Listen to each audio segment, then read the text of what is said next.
नमस्कार। मेरा आज का वीडियो है भारत की कार्मिक दशा और उसका कार्मिक पेबैक के एनालिसिस पर है। भारत देश क्या आज भी आज़ाद है? हिंदू, सनातन धर्म, वेद, पुराण, गुरुकुल, अखाड़े, हमारे देश के संस्कार कहाँ हैं? ये सभी हमारे देश से लुप्त हो गए हैं। हमारे भव्य मंदिर, हमारे पूजनीय मंदिर, भोलेनाथ के, कृष्ण भगवान की, क्या उनकी स्थापना हो पाई है? उन्हें अपना अस्तित्व मिल पाया है?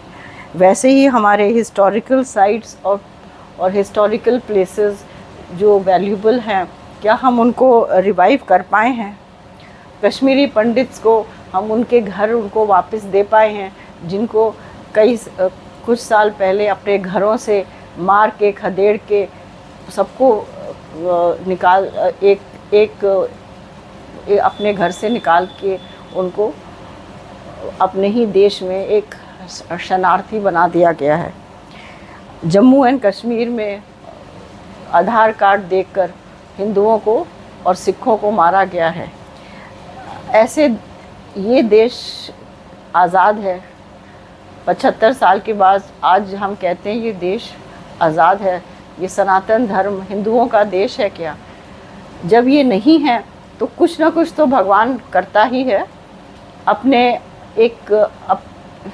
अपने बच्चों को एक मैसेज देने के लिए, कुछ बताने के लिए। तो ये अब ये दशा है जिसमें ये हमें दिखता है कि हमारे देश पे हमारे कर्मों की वजह से आपत्ति आएगी।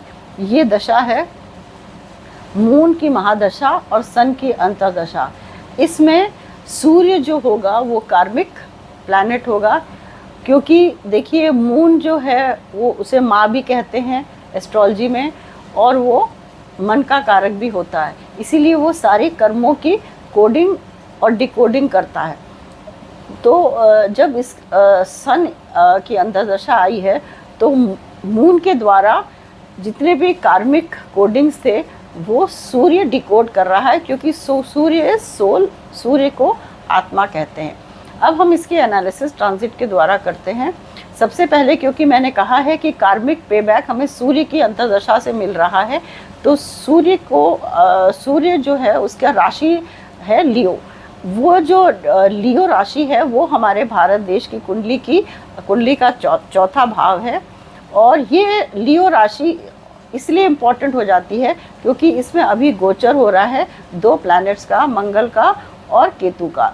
लियो इटसेल्फ एक कहते हैं राजस्वी राशि है, और सन को राजा भी कहते हैं और चंद्र को रानी भी कहते हैं। इसीलिए राजा रानी की रक्षा ज़रूर करने आए हैं। तो अब इसमें हमने देखा है, क्योंकि ये एक अग्नि तत्व राशि है लियो राशि, इसमें एक अग्नि तत्व प्लैनेट आके बैठ गया है मंगल, और एक कार्मिक प्लैनेट बैठ गया है Ketu. Ketu is a highly कार्मिक प्लैनेट जो आपके कर्मों का लेन देन करता है। अब मंगल कैसे एक्टिवेट हो रहा है लियो राशि में? मंगल एक्टिवेट हो रहा है बृहस्पति की गोचर से। बृहस्पति जो अतिचारी है, और मंगल हमारे भारत की कुंडली में दूसरे भाव में बैठा है, जो हमारा देश दिखाता, हमारा कुटुंब दिखाता है, हमारे फाइनेंसेस दिखाता है। यहाँ पे मंगल बैठा है, इस पे जुपिटर का गोचर हो रहा है, और ये दोनों ही आद्रा नक्षत्र में बैठे हैं, जो अगेन एक कार्मिक नक्षत्र है।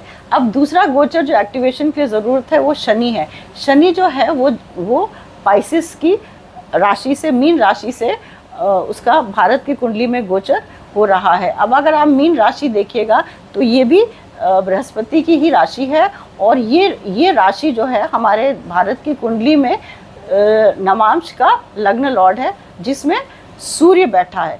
और सूर्य बैठा, इसीलिए सूर्य नवांश के थ्रू भी कार्मिक एक्टिवेशन कर रहा है। और दूसरी बात ये याद रखिएगा कि पाइसेस भी एक एंड राशि होती है, और ये बहुत ही कार्मिक राशि होती है, क्योंकि ये किसी का अंत दिखाती है, और उस अंत का फिर से शुरुआत दिखाती है। तो अब हमें देखना है कि इसका शनि का गोचर पाइसेस में किसका अंत करता है, किस चीज़ का, और क्या किस चीज़ का शुरुआत करता है। अब जैसे मैंने आपको बताया था कि सन एक कार्मिक पे बैक प्लैनेट है जो कि ऑपरेट कर रहा है मून की महादशा में।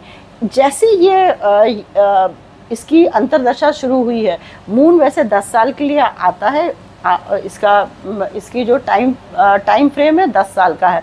तो ये हमारे 2015 सितंबर को शुरू हुआ है और 2025 सितंबर तक चलेगा। इसमें जो सन की अंतर्दशा शुरू हुई है वो मार्च 11 2025 से शुरू हुई है। तो आप देखिएगा कि जैसे ही सन की अंतर्दशा शुरू हुई है, हमारे देश में जितने भी आतंकी हमले और जितने भी मृत्यु का तांडव हुआ है वो सन की अंतर्दशा में हुआ है, क्योंकि ये मंगल को एक्टिवेट कर रहा है। मंगल कमांडर इन चीफ है और वो एक बहुत क्रूर प्लैनेट है, और वो सूर्य का कमांडर इन चीफ है, और वो युद्ध का कारक है। इसीलिए हम देखते हैं कि सबसे पहले हमने जो ट्रेजेडी देखी है, इसकी दशा आते ही अप्रैल में हमने देखा कि हमारे पहलगांव में 25-26 हिंदू लोगों को किस बुरी तरह मृत्यु के घाट पहुंचाया गया। उसके बाद जो मई में था, हमारा देश युद्ध में गया पाकिस्तान के साथ। ठीक है, युद्ध में गया, लेकिन इसमें एक बहुत नेगेटिव जो कार्मिक हमको दिखता है वो ये था कि हमने देखा कि हमारे साथ कोई भी देश नहीं खड़ा है, और जिनसे भी हमने मदद मांगी, अमेरिका, उसने हमें मदद ना दे के हमारे विरोधी देश जो हम पे हमला कर रहा है पाकिस्तान के साथ खड़ा हो गया और उसकी मदद की। ये भी एक कार्मिक नेगेटिव एक हमें इवेंट देखने को मिलता है। ये जो मंगल ज़्यादा कार्मिक इसीलिए और भी हो जाता है क्योंकि केतु की वजह से, केतु उसको और एक्टिवेट करता है। अब इसके बाद मैंने जैसे बताया कि लियो राशि हमारे देश के चौथे भाव में है, तो वो गवर्नमेंट दिखाता है। इसीलिए मेरा मानना है जब तक केतु नेक्स्ट ईयर तक रहेगा, 2026-27 तक, गवर्नमेंट में कुछ भारी नुकसान हो सकता है। कुछ पॉलिटिकल लीडर्स या किसी की भी अचानक कहते हैं अचानक अंत हो सकता है। अचानक कुछ फायरी उसके साथ कुछ फायरी इवेंट हो सकता है। इसकी अभी जो मून की हमारी सन की अंतर दशा में, इसीलिए ये क्योंकि 4th हाउस जैसे मैंने बताया ये गवर्नमेंट को भी रिप्रेजेंट करता है, तो गवर्नमेंट पे ये भारी पड़ सकता है। अब हम जाते हैं लियो को लेके आगे, लियो को हम लेके आगे जाते हैं काल पुरुष में। अब ये काल पुरुष की राशि में ये हमारा एक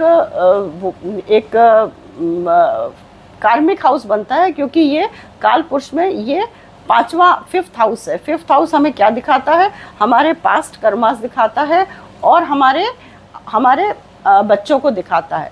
तो अब हम इसको कार्मिक डिकोडेशन में आगे और ले जाते हैं कि जून में अब हमने देखा कि हमारा सबसे बड़ी दुर्घटना हुई थी जो बोइंग एयरवेज हुई थी, जिसमें एक व्यक्ति को, कान्हा जी को और भागवतम को छोड़ के सभी की मृत्यु हो गई। कोई 235 या 40 लोग जितने भी सवार थे उन सब की मृत्यु हो गई। उसके बाद केदारनाथ में प्लेन एयर क्रैश हुआ है जिसमें भी 6-7 लोग मारे गए हैं। फिर IPL में बेंगलोर में स्टैम्पीड हुई जिसमें भी 11 लोगों की मृत्यु हुई है। तो ये सारी हम जो देख रहे हैं, ये जो जेट एयरवेज की, केदारनाथ की, IPL की, ये सब जून में हुई है और ये सब सन की अंतर्दशा के होने के बाद ही हुई है। जैसे मैंने आपको बताया था, लियो हमारी एक कार्मिक घर है काल पुरुष का, तो वो कार्मिक पे बैक कर रहा है, और दूसरा कि ये बच्चों को रिप्रेजेंट करता है। इसीलिए ये जो हमारी अंतर्दशा है सन के लिए, ये बच्चों के लिए, यूथ बच्चों के लिए काफ़ी भारी पड़ सकती है और यूथ पे काफ़ी एक्सीडेंट्स अचानक होंगे। जैसे नेताओं पे मैंने कहा, उन पे अचानक फायरी एक्सीडेंट्स हो सकते हैं, ऐसे यूथ को भी सडन डेथ्स होंगी। जैसे हमने देखा कि हमारा जो जेट एयरवेज था उसमें उसके क्रैश होने में 7-8 यंग डॉक्टर्स की भी मृत्यु हो गई। ये एक पॉइंट आप नोट करिए। आईपीएल में भी यूथ की ज़्यादा मृत्यु हुई है, तो यूथ विल बी इन्वॉल्व। तो मेरा ये कहना है कि बच्चे, young children should be very careful, क्योंकि आजकल हमारे जो देश के बच्चे हैं वो भी उनमें उनको क्या बोले, माँ बाप ने ज़्यादा उनको संस्कार भी नहीं दिए हैं। और आज हमारे यूथ के जो बच्चे हैं, देखिए वो आईआईटी आईएम से पढ़ के जाते हैं और विदेश में जाके सेटल होते हैं, उसी देश की वो उन्नति करते हैं। और हमको सबको बहुत गर्व होता है कि हमारे देश के बच्चे बाहर गए हैं, वहाँ पढ़ाई, वहाँ पे जाके उस देश की उन्नति कर रहे हैं। ये इसमें कोई गर्व की बात नहीं है। ये हमारे लिए कोई भी मतलब इसको अच्छा मानना या गर्व मानने वाली बात नहीं है। गर्व तब होता है जब ये बच्चे यहीं जो पढ़े हुए हैं, यहीं पर हमारी देश की उन्नति में उनका हाथ होता, ना कि विदेश की उन्नति में। तो इसीलिए ये एक कार्मिक पे बैक यूथ के लिए भी होगा। अब जैसे जेट एयरवेज का भी बात था, ये अहमदाबाद में एयर क्रैश हुआ, जहाँ पे कान्हा जी और श्रीमद् भागवत आश्चर्यकारी होके बचे हैं। लेकिन आप ये भी तो सोचिए कि अहमदाबाद किसकी नगरी है? वो वहाँ पे साक्षात विष्णु जी विराजमान है, द्वारकाधीश विराजमान है। वो हमारा एक बहुत महत्व स्थान है, क्योंकि वो हमारा एक धाम भी माना जाता है। फिर भी हमारी रक्षा नहीं हुई। तो ये भगवान एक आपको मैसेज भारतवर्ष को दे रहे हैं कि ये एक कार्मिक पे बैक है। तो हम देखेंगे कि ये, और बच्चों के लिए मैंने इसलिए भी बोला, जैसे केतु है, केतु जो है उनका सर कटा हुआ है। केतु रिप्रेजेंट्स गणेश जी का सर क्यों काटा गया? क्योंकि वो अपनी माता की रक्षा कर रहे थे। माता की रक्षा करने की वजह से भोलेनाथ ने उनका सर धड़ से अलग कर दिया है, जो कि केतु रिप्रेजेंट करता है। लेकिन जैसे वही हमने कहा, आज हमारे भारत देश के बच्चे यहाँ ही पढ़ते हैं, यही तालीम हासिल करते हैं और फिर विदेशों में जाके उनकी उन्नति करते हैं। तो ये एक कार्मिक पे बैक केतु के द्वारा यूथ के लिए भी होगा। अगर हम अपने भारतवर्ष को भी लेते हैं, तो मैं भारतवर्ष को भी एक यूथ मान रही हूँ, क्योंकि वो उन्नति के अभी यंग है, उन्नति की तरफ बढ़ रहा है। इसीलिए क्योंकि उसको भी मैं बच्चा मानती हूँ, तो इसलिए मेरा ये मानना है कि भारत देश पे भी इस दशा में मून महादशा और सन अंतरदशा और में इसको बहुत हानि मिलेगी, क्योंकि ये बच्चा है। और बच्चा 5th हाउस से, जैसे मैंने लियो की राशि से आपको गवर्न करता है। तो इन सभी लोगों को, गवर्नमेंट को, बच्चों को और देश के सभी वासियों पे, मुझे लगता है कोई भी परिवार ऐसा नहीं होगा कि जिस पे कार्मिक बोझ उसको पे बैक करना ही पड़ेगा इस दशा में। और ये दशा तो कम से कम 2027 तक तो है, पर ज़्यादा इसका असर 2025 और 26 पे पड़ेगा, क्योंकि मंगल सूर्य की सहायता आगे भी करेगा। और इसी के साथ मेरा राधे राधे।